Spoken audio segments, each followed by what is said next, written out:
This is macOS Ken. Foreign phones tank in China, analysts rally for Apple shares, and a new round of developer betas. It is Tuesday, the 18th of March, 2025. Yeah, I don't care if it's top of the morning now, because it's not, I'm Ken Ray, and this is news from macOS Ken, brought to you by yours truly and sponsored by Rogue Amoeba, makers of powerful audio tools for your Mac. Get 20% off any purchase with code macOSKen at macaudio.com/Ken. This show is also supported by people like you, patrons through Patreon. Find out more and add your support at patreon.com/macOSKen. We'll start with bad news for Apple, then do a slew of rallying cries from Wall Street.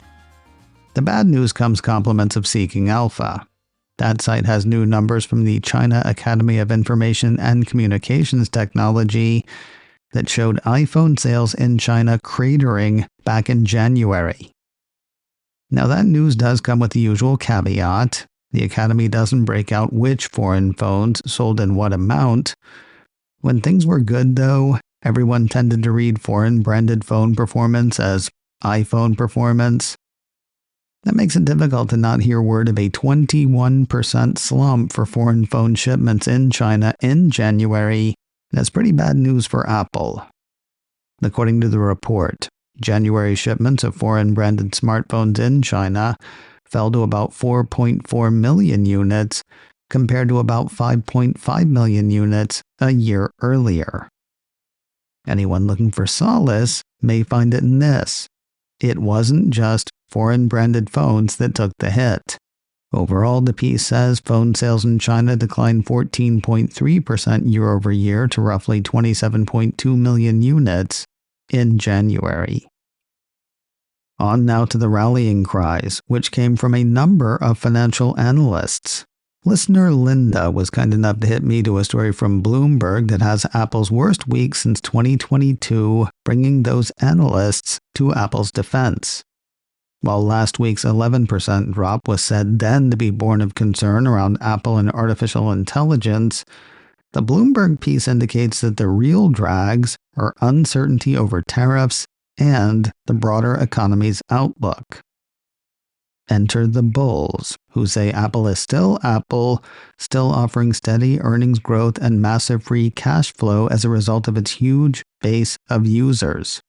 Bulls like Rosenblatt securities analyst Barton Crockett, who says, at a time of potential economic stress, its stalwart stature as a seller of indispensable devices, arguably staples, with exceptional brand and balance sheet strength, create supportive arguments for the shares, countering the headwinds of a slower than hoped for ramp-up in AI and exposure to Trump tariffs. Yeah, he knows about the AI thing, but the iPhone and AI cycle for Apple will improve from here, according to the analyst. Rosenblatt has a positive rating on Apple shares. Crockett's price target on the shares is $263. Tubbs could not be reached for comment. Up next, Melius research analyst Ben Reitzes. He is also expecting a lot from the next couple of iPhones. Sure, he's quoted as saying, and yes, he said the sure part. Sure, he's quoted as saying, we'd prefer a rapid uptick in units right now and positive media coverage around AI. But sometimes people forget that Apple has multiple long-term levers to support the stock beyond just growing services. That said, he is excited about the next few iPhones, expecting new features and models, including foldable phones, to give a long-term boost to average selling prices, a significant metric for investors. Bloomberg says he expects iPhone revenue to grow close to 10% in fiscal year 2026 and 2027, even if Apple sees very limited unit growth. If that sounds implausible, Barron's has rights to suggesting you cast your thoughts back to 2017 and the introduction of iPhone X. That phone started at a practically unfathomable $999. With a bigger screen and the first appearance of Face ID, the Barron's piece has Reitzes pointing out that iPhone X allowed the company to significantly raise prices, though unit sales remained flat. Overall sales grew and the stock ended up adding 46% over the following 12-month period. Reitzes has a buy rating on Apple shares. His 2-year price target on the shares is $290. Okay, if a foldable iPhone will have an iPhone X moment, both in terms of function and price, what are we looking at for price? Apple Insider has Barclays analyst Tim Long indicating it's going to be a lot. According to the report, Long says a foldable iPhone could have a starting price around $2,300. Let me say that without laughing. $2,300. Since that would be the starting price, the piece says the most expensive configuration could end up being a few $100s more to purchase. Attempting to put that price into perspective, Apple Insider points out that for that starting price, one could buy a maxed out iPhone 16 Pro Max and have enough left over for a 256GB 11-inch M3 iPad Air. Or you could get an entry-level M4 Max-powered Mac Studio and have about $300 left over. And I'll point out, just for fun, a $2,300 starting price is over halfway to an Apple Vision Pro. Worth noting, former angry Mac bastard Peter Cohen pointed out on Mastodon that most analysts are full of beans as far as price predictions. Personally, I'm trying not to get caught in the TV trap. Everyone knows that Apple's going to make a foldable iPhone, except, no they do not. I hear the noise, but I'm still having trouble seeing the thing. Last I saw, by the way, Barclays Long had a sell rating on Apple shares. His price target on the shares back in February was $197. More news in a moment, but first a word from today's sponsor, Rogue Amoeba, makers of powerful audio tools for your Mac. We talked yesterday about Audio Hijack, a great app for recording various audio sources and routing those sources out to a range of destinations, all on your Mac. Great for podcasters, great for interviews, really just great. But maybe you're just looking for a simple audio recorder. Nothing fancy, say a show that streams live online, audio clips from movies, audio from a meeting, or maybe the occasional VoIP call. For that, there is Paizo, a charmingly simple recording app, emphasis on simple. In seconds, you'll be recording audio from audio inputs like microphones or any application on your Mac. Paizo requires almost no configuration. Just select a source, select your output quality, and hit record. Super simple, very inexpensive, and really cute too. Maybe the best part? You can see for free. Every Rogue Amoeba app has a free version to try before you buy. Check out Rogue Amoeba's amazing tools at macaudio.com/Ken and save 20% on any purchase with code macOSKen. From capturing audio to sharing it with the world, Rogue Amoeba has the tools you need for your Mac. Get 20% off their great audio tools with code macOSKen at macaudio.com/Ken. That's 20% off with code macOSKen at macaudio.com/Ken. Well, this is kind of crappy. A piece from Mac Rumors says Apple has lowered the Mac's trade-in values for your old Mac if you're looking to trade in for a new one. That's not a huge deal. I mean, that happens all the time. Thing is, though, when they raised the trade-in prices a few weeks ago, the company said the new trade-in values were available with the purchase of an eligible new Apple device through the 2nd of April.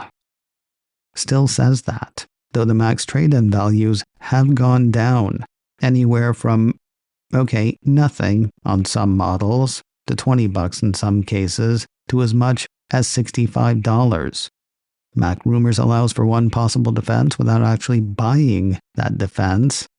The way the site sees it, Apple could choose to argue that the trade-in values would have dropped even lower had the extra credit boost not been in effect, but to Mac Rumors it still feels disappointing, if not disingenuous, for the company to have lowered some of the values before the 2nd of April.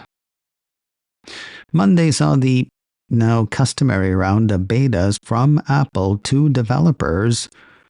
Mac Rumors ran a few pieces highlighting the 4th developer betas of iOS and iPadOS 18.4, macOS 15.4, watchOS 11.4, tvOS 11.4, and visionOS 2.4. As of now, the only bit of newness I've seen referenced has the amount of storage Apple Intelligence is using on a Mac coming out of hiding. I told you last week that the then latest beta seemed to be hiding the amount of storage consumed by Apple Intelligence. It wasn't impossible to find, but it did involve a few steps, including one that could literally risk the target Mac's security. Now, a piece from Mac Rumors says the latest beta puts that info back where it had been. Users of the 4th beta of macOS 15.4 can now find the info in System Settings, then General, then Storage. No security risk required. I believe it was the Joker who said, "You can't fix an operating system feature without breaking a few others." Well, it was something like that. Last week, Apple released iOS 18.3.2 along with updates for the rest of its operating systems. The small updates brought bug fixes for everything and a security update for most things, blocking a 0-day for all of Apple's current operating systems, tvOS not included. But it is as the Joker said. Almost as soon as last week's updates were released, came word that the iOS, iPadOS, and macOS updates were turning Apple Intelligence back on for people who had gone through and turned it off. Now a piece from Mac Rumors says last week's iOS update seems to have broken iCloud Mail for some users. The piece says there are multiple complaints on Reddit and the Mac Rumors forums from users who say that iCloud Mail is not able to push new iCloud emails to their iPhones after last week's update. Folks say the settings are correct, and yet they insist new iCloud emails are not showing up in their inboxes until a manual refresh. Other providers like Microsoft are able to push it good, indicating that the problem is iCloud specific. Given the number of users affected, Mac Rumor says Apple is likely aware of the issue, though there seems to be no acknowledgement to this point. And finally today, if you are in or around the Cleveland area this weekend, you can check out a brand new Apple store. Another piece from Mac Rumor says Apple is opening a revamped store this weekend at Crocker Park, an outdoor shopping center in the Cleveland suburb of Westlake, Ohio. The old location will close its doors for the last time this Thursday at 8 p.m. local time. No store for the immediate area on Friday, then Saturday, the 22nd of March at 10 a.m., the new location will open up. Looks like it's just around the corner from the old location. Again, it's an outdoor shopping center. Shouldn't be hard to find. While no one from outside the store has seen the inside of the new one yet, Mac Rumors assumes the same warm wood, mellow interior for the new store brought in with the now bygone Angela Arendt era. It'll also be bigger, according to the piece, replacing an old aluminum-fronted store that opened in 2008. macOS Ken, brought to you by me and sponsored by Rogue Amoeba. Get 20% off any purchase with code macOS Ken at macaudio.com/Ken. This show is also supported by people like you, patrons through Patreon. Find out more and add your support at patreon.com/macOSKen. Advertising handled by Backbeat Media, online at backbeatmedia.com. You can reach me a couple of ways.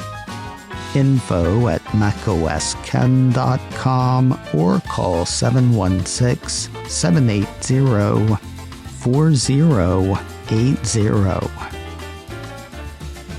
Until next time, that is news from macOS Ken. I'm Ken Ray.